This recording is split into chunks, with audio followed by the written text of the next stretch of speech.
இன்னைக்கு என்ன பார்க்க போறோம்னா சிம்பிள் ப்ளவுஸில் ஸ்கேலப் டிசைன் கைக்கும் நெக்குக்கும் எப்படி கட் பண்ணி ஸ்டிச் பண்ணலாம் பார்க்கலாம். இதில் ஃபஸ்ட்டு கட்டிங் மட்டும் பார்க்கலாம். நெக்ஸ்ட் வீடியோவில் ஸ்டிச்சிங் பார்க்கலாம். ஃபஸ்ட்டு கை சுற்றளவு கேன்வாஸில் மார்க் பண்ணிவிட்டு நமக்கு எந்த அளவுக்கு அந்த ஸ்கேலப் டிசைன் வேணுமோ அந்த அளவுக்கு ஒரு சின்ன அட்டையில் கட் பண்ணிவிட்டு இந்த மாதிரி வரைஞ்சிக்கலாம்.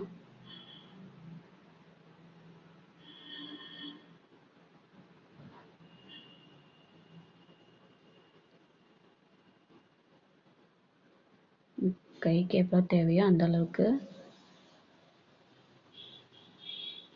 வரைஞ்சி கட் பண்ணி எடுத்தாச்சு. இப்போ 2 ஸ்லீவுக்கும் ரெடி ஆயிடுச்சு. நெக்ஸ்ட்டு பேக் நெக்குக்கு கழுத்து இறக்கத்தை மார்க் பண்ணிவிட்டு அதே மாதிரி வரைஞ்சிக்கலாம். இந்த அளவு ப்ளவுஸ் வந்து ரொம்ப அகலமாக இருக்கிறதுனால 2.5 இன்ச்சு கழுத்து அகலம் மார்க் பண்ணிக்கிறேன்.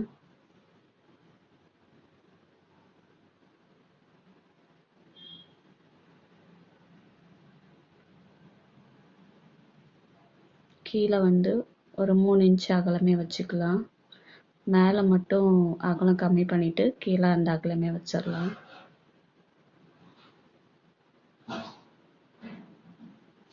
இப்போ நம்ம ஒரு ரவுண்ட் நெக்கு கீழே வரைஞ்சாச்சு. இப்போ நம்ம ஸ்கேலப்க்கு சின்னதாக கட் பண்ணி வச்சுருக்கோம்ல அதை வச்சு ஒவ்வொரு வளைவாக வரைஞ்சிக்கலாம். நம்ம ஷோல்டர் ஜாயின் பண்ண இடத்துல கேப் விட்டுட்டு அதுக்கு கீழே இருந்து வரைஞ்சிக்கலாம். வரையும் போது அந்த நம்ம லைன் போட்டிருக்கோம்ல அந்த லைன் வந்து நல்லா சென்டரில் வச்சு வரைஞ்சிக்கலாம். அந்த ஓரத்தில் வச்சு வரைஞ்சோன்னா கழுத்து ரொம்ப ஒடுக்கமாகிடும். நம்ம போட்ட லைனுக்குள்ளே வரைஞ்சோன்னா அதனால் சென்டரில் வச்சு கொஞ்சம் வெளிப்பக்கமும் உள் பக்கமும் வர மாதிரி வரைஞ்சிக்கலாம்.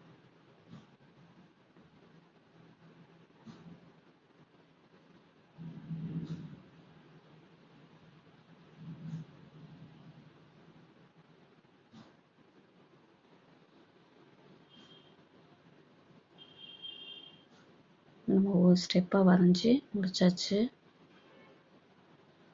நெக்ஸ்ட்டு கட் பண்ணி எடுத்துக்கலாம்.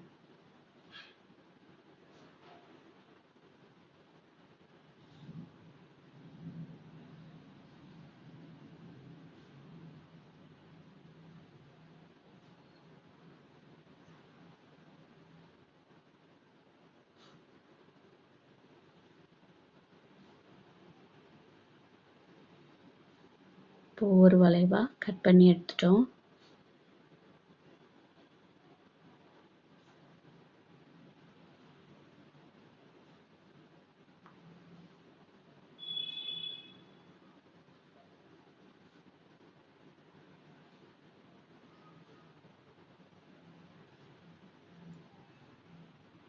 நெக்ஸ்ட்டு நம்ம மேலே வச்சு அடித்து உள்ளே திருப்பி ஹெம்மிங் பண்ணுவோம்ல அந்த பீஸ்க்கு கொஞ்சம் கட் பண்ணி எடுத்துக்கலாம்.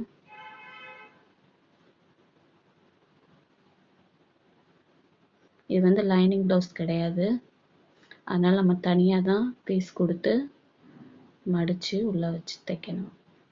அதே மாதிரி ஃப்ரண்ட் பார்ட்டுக்கும் அதே நெக் டிசைன் வரைஞ்சி கட் பண்ணிக்கலாம்.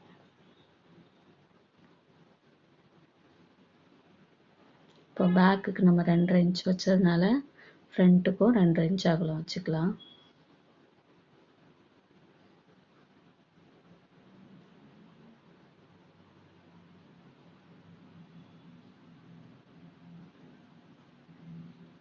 இதில் ஸ்கேலப் டிசைன் வரைஞ்சி எடுத்துக்கலாம்.